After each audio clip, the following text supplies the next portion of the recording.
নমস্কার বন্ধুরা, আনিস হোম কিচেনে সকলকে জানাই স্বাগত। আজকে আমি দেখাবো মাছের একটা দুর্দান্ত রেসিপি, মাছের মরিচ চচ্চড়ি। অনেক সময় এমনও হয় যে বাড়িতে হয়তো বেশি করে মাছ আনা হয়েছে, কিছুটা সেদিন ঝোলে খাওয়া হলো, আর কয়েকটা পিস হয়তো থেকে গেল ফ্রিজে। পরের দিন তখন আবার সেই একই ঝোল বানিয়ে না খেয়ে বেঁচে যাওয়া মাছগুলো দিয়ে একটু অন্যরকম কিছু ট্রাই করা যেতে পারে।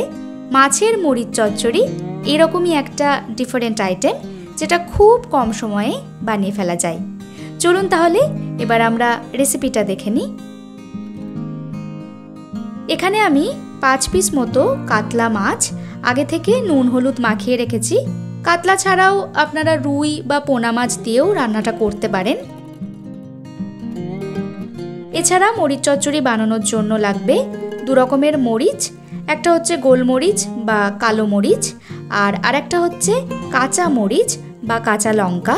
দুটোই আপনারা নিজেদের স্বাদ অনুযায়ী দেবেন, কে কতটা ঝাল পছন্দ করেন সেই আন্দাজে। আর তার সাথে লাগবে 6 থেকে 7 কোয়া মতো রসুন। আমি 1 চামচ মতো গোলমরিচ, 3-4টে কাঁচা লঙ্কা আর রসুনের কোয়াগুলো দিয়ে একসাথে একটা পেস্ট বানিয়ে নিয়েছি। এদিকে কড়াইয়ে ভালোভাবে গরম করে নিয়েছি পরিমাণ মতো সর্ষের তেল। এতে এবার এক এক করে মাছের টুকরোগুলো ছেড়ে দিচ্ছি। যদি একদম টাটকা মাছ বাজার থেকে এনে রান্না করেন তাহলে মিডিয়াম কড়া করে ভাজলেও চলবে, আর যদি ফ্রিজে রাখা মাছ রান্না করেন তাহলে আরেকটু বেশি কড়া করে ভাজলেই ভালো। আমি দুটো দিক মোটামুটি লাল করেই ভেজে নিলাম। ঝোলের টাটকা মাছ আমি খুব একটা কড়া করে ভাজতে পছন্দ করি না, তবে হ্যাঁ, এ জাতীয় রান্নায় মাছটা একটু কড়া করেই ভাজতে হয়। এবার বাকি তেলে ফোড়ন দেব। 1/2 টিস্পুন কালো জিরে দিয়ে দিলাম, আর এর সাথেই পেঁয়াজ ফোড়ন পড়বে। 4টে মিডিয়াম সাইজের পেঁয়াজ পাতলা জিরিজিরি করে কাটা রয়েছে। পেঁয়াজটা নেড়ে চেড়ে গোল্ডেন ব্রাউন করে ভেজে নিতে হবে। ফ্লেম রয়েছে মিডিয়াম টু হাই হিটে। দেখুন এটা ভাজা হয়ে গেছে। এবার এতে আমি দিয়ে দিচ্ছি বাটা মশলাটা। এর সঙ্গে দিয়ে দেব পরিমাণ মতো হলুদ গুঁড়ো আর সামান্য একটু কাশ্মীরি লঙ্কার গুঁড়ো, জাস্ট একটা কালারের জন্য। আর পরিমাণ মতো লবণও দিয়ে দিলাম। মাছে পর্যাপ্ত পরিমাণে লবণ দেওয়াই রয়েছে, তাই খুব বেশি দিলাম না। অল্প একটু জল অ্যাড করে এবার নেড়ে চেড়ে পুরো মশলাটা ভালোভাবে কষিয়ে নেব। ফ্লেম রয়েছে মিডিয়াম হিটে। মশলাটা থেকে যখন তেল ছাড়তে লাগবে তার মানে এটা কষানো হয়ে গেছে। তখন এতে অ্যাড করে দেব আরও 1/2 কাপ মতো জল। রান্নাটা গা মাখো মাখোই হবে, তাই খুব বেশি জলের তেমন প্রয়োজন নেই। ঝোলটা একটু ফুটতে আরম্ভ করলে এতে এবার ভেজে রাখা মাছের পিসগুলো অ্যাড করে দিচ্ছি।